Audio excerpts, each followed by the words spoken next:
hati-hati dalam pemberian satu dokumen harus lengkap. Edukasi sangat penting kaitannya dengan dokumentasi. Karena edukasi percuma kalaupun tidak ada tanda tangan dari pasien atau keluarga pasien.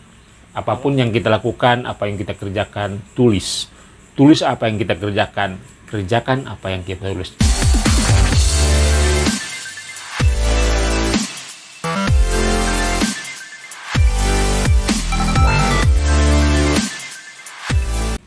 Oke, teman-teman, ketemu kembali dengan channel kebanggaan kita, Nescafe. Saya Gerus Gegen. Hari ini kita membahas kembali mengenai Undang-Undang Rumah Sakit, ya, nomor 44 tahun 2009. Beberapa diskusi yang lalu dengan beberapa teman, baik perawat, dokter, dan nakes yang lain, ada pertanyaan bagaimana sikap kita kalau misalnya ada pasien atau keluarga pasien yang menolak untuk tindakan keperawatan atau tindakan medis yang lain. Bagaimana Pak sikap kita di lapangan? Kan memang ini sering terjadi yang bukan kadang-kadang yang memang sulit untuk dipecahkan, ya. Apakah ini karena memang teman-teman kita tidak pernah membaca buku, atau tidak pernah mempelajari, atau tidak pernah terpapar dengan aturan-aturan, ya? Kalau kita melihat dan merujuk pada aturan-aturan yang ada, yang tadi saya bilang bahwa undang-undang sudah mengatur sebetulnya tentang regulasi seperti itu. Dan kalau kita melihat dan membaca kepada makna pasal demi pasal, memang ada dikatakan di sini di pasal 44 bagian ke-6 tentang perlindungan rumah sakit, ya. Dalam perlindungan rumah sakit, ya, ada beberapa pasal yang menurut saya harus dipahami oleh teman-teman, ya, kaitannya dengan di lapangan, karena ini sangat bersentuhan sekali dengan ketika kita melakukan satu tindakan upaya treatment terhadap pasien. Karena sesungguhnya sebetulnya ketika kita melakukan satu tindakan kepada pasien, bukan saja pasien sebagai satu perawatan, tetapi keluarga pun harus dilibatkan. Bagaimana situasi saat itu, kondisi saat itu, ketika kita berhadapan dengan berbagai macam masalah, terutama pasien pada saat pasien penolakan, ya. Karena harapan keluarga atau keluarga pasien ketika masuk rumah sakit itu harapannya adalah satu, sembuh. Tidak ada yang lain yang bisa diharapkan oleh pasien datang ke rumah sakit, meskipun memang yang namanya pengobatan itu upaya, bukan janjiin. Ya, itu aspek lain lah yang kita bahas. Tetapi dalam aspek yang hari ini yang kita bahas, yang memang sangat menggelitik bagi saya, kan di lapangan sering terjadi seperti itu, ya, yang seperti saya katakan tadi. Jadi ada namanya perlindungan hukum rumah sakit nih, guys, harus tahu nih teman-teman. Jadi pemerintah membuat undang-undang regulasi bukan saja sebagai pajangan di rumah atau sebagai apalah, tapi kita harus dipahami, meskipun memang kalau kita konteksnya dalam penjelasan kita tidak ngerti, tetapi paling tidak kita tahu ada namanya hak dan kewajiban, ya, ada namanya perlindungan, ya. Bagaimana perlindungan nakes dan bagaimana perlindungan kepada yang lain, ya. Kita simak dalam perlindungan hukum pasal 44. Rumah sakit dapat menolak mengungkapkan segala informasi kepada publik yang berkaitan dengan rahasia kedokteran. Ini jelas juga ada Permenkesnya tentang rekam medis. Tetapi kalau aspek ini kan sebetulnya secara gamblang, secara luas, nah, dan kita bisa diterapkan bahwa ya rumah sakit dapat menolak, ya, karena memang itu aturannya. Karena kalau kita sampai membuka rahasia, berarti kan kena aturan lagi, kecuali dalam persidangan diminta, ya. Kemudian ayat 2, pasien dan atau keluarga yang menuntut rumah sakit dan menginformasikan melalui media massa dianggap telah melepaskan hak rahasia kedokteran kepada umum, ya. Ini pun ada kaitannya dengan ayat 1, ya. Ini nanti diatur dalam tentang rekam medis, ya, tentang hak pelepasan rahasia pasiennya. Kemudian selanjutnya, ya, menginformasikan kepada media massa sebagaimana dimaksud pada ayat 2. Ya, tadi ayat 2, pasien atau keluarga pasien menginformasikan media massa, dianggap, ya berarti kan dia sudah bisa dianggap melepaskan informasinya, ya. Memberikan kewenangan kepada rumah sakit untuk mengungkapkan rahasia kedokteran pasien sebagaimana hak jawab rumah sakit.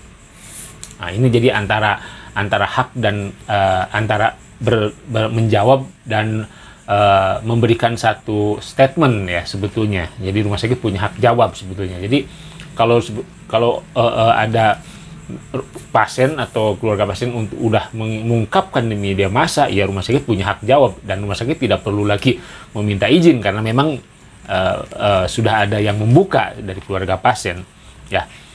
Kemudian menurut saya ini ada yang sangat menarik yang harus kita bahas yang malam ini, pasal 45, ya, yang banyak di lapangan.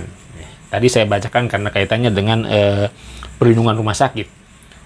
Dikatakan bahwa pasal 45, rumah sakit tidak bertanggung jawab secara hukum apabila pasien dan atau keluarganya menolak atau menghentikan pengobatan yang dapat berakibat kematian pasien setelah adanya penjelasan medis yang komprehensif. Ini kan lagi kaitannya nanti dengan informed consent, kemudian kaitannya dengan edukasi, tanda tangan, kaitannya dengan perjanjian, ya. Ini banyak sekali kalau kita berbicara soal pasal 45 ini. Ya, kalau kita baca kembali, ya. Rumah sakit tidak bertanggung jawab secara hukum apabila pasien dan atau keluarganya menolak atau menghentikan pengobatan yang dapat mengakibatkan kematian pasien. Bagaimana dengan pasien yang menunda misalnya tindakan? Ini kan sebetulnya bagian daripada pasal 45 ini. Asal ada satu tanda tangan yang sudah kesepakatan antara pihak rumah sakit yang diwakili oleh pegawainya terhadap keluarga atau pasien. Kaitannya ini adalah informed consent. Bagaimana edukasi? Kita berbicara lagi nanti informasi medis kaitannya dengan diagnosis, kemudian bagaimana prognosis, bagaimana treatment, kemudian bagaimana alternatif dan lain-lainnya. Nah, ini kan bagian daripada penjelasan edukasi pasal 45 ini. Yang banyak pertanyaan di lapangan sebetulnya. Pak, bagaimana pasien menolak ini? Kan sementara pasien dalam keadaan harus begini. Ya, kalau sudah diinformasikan secara komprehensif, nah kita harus ingat, ya, penjelasan medis secara komprehensif. Komprehensif dalam arti secara luas, secara menyeluruh. Ya, tadi kalau kita merujuk pada Permenkes tentang informed consent, tentang memberikan penjelasan, edukasi, ya kalau tidak salah ada 6 poin, termasuk prognosis, biaya, dan segala macamnya. Treatmentnya, langkahnya, alternatif. Kalau itu sudah terpenuhi dan pasien dan keluarga pasien menolak, kenapa kita mesti takut? Lagi-lagi dokumen di sini berbicara fakta sebagai bukti. Karena memang kalau kita berbicara soal bukti, nanti berbicara soal dokumentasi. Bagaimana dokumentasi medis, dokumentasi perawatan, dan lainnya sangat diperlukan dalam proses pengadilan dan pembuktian. Nah, ini memang kalau kita berbicara satu pasal, kita tidak terlepas dari pasal-pasal yang lain. Karena memang aspek legalitas ini sangat erat sekali. Ya, jadi saya tegaskan kembali, dalam pasal 45 ini harus jelas. Ya, jadi teman-teman jangan pernah takut kalau memang semua unsur-unsurnya sudah terpenuhi, ya, sudah edukasi, sudah tanda tangan. Jangan sampai edukasi sudah tapi tidak tanda tangan, keluarga pasien bisa mengelak. Makanya tanda tangan itu ada saksi, sangat penting saksi itu. Oke guys, itu sebetulnya yang sebetulnya sangat bermakna, sedikit tapi sangat bermakna ketika di lapangan berbicara soal ada peristiwa seperti itu, ya. Kemudian kita turun satu ayat lagi dari pasal 45. Rumah sakit tidak dapat dituntut dalam melaksanakan tugas dalam rangka menyelamatkan nyawa manusia. Ya, Ini kita nanti bahas lebih detail lagi mengenai bagaimana yang namanya penyelamatan, life saving segala macam, bagaimana aspek-aspek di situnya terjadi. Tetapi konteks hari ini ingin saya sampaikan kepada teman-teman, terutama perawat dan nakes yang lainnya, hati-hati dalam pemberian satu dokumen harus lengkap. Edukasi sangat penting kaitannya dengan dokumentasi.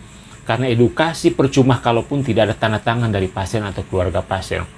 Kalau sudah ada edukasi dan sudah ada tanda tangan, dan memang itu sudah menjadi legal dan sudah sebagai SOP-nya, itu sangat penting. Saya kira itu dulu teman-teman yang bisa saya sampaikan. Lain waktu kita akan bahas dari dengan fenomena yang ada, pertanyaan-pertanyaan yang ada masuk ke dalam Nescafe. Karena ini sangat penting saya kira untuk mencegah satu tuntutan malpraktek atau tuntutan yang lainnya terkaitan dengan pelayanan kita. Apapun yang kita lakukan, apa yang kita kerjakan, tulis apa yang kita kerjakan apa yang kita tulis. Itu yang penting, itulah bagian dari dokumentasi. Oke guys, teman-teman, tetap prokes, tetap yakin kita bekerja adalah amanah. Oke, lanjut, dan jangan lupa like, komen, dan subscribe, dan share tentunya. Oke, tetap semangat.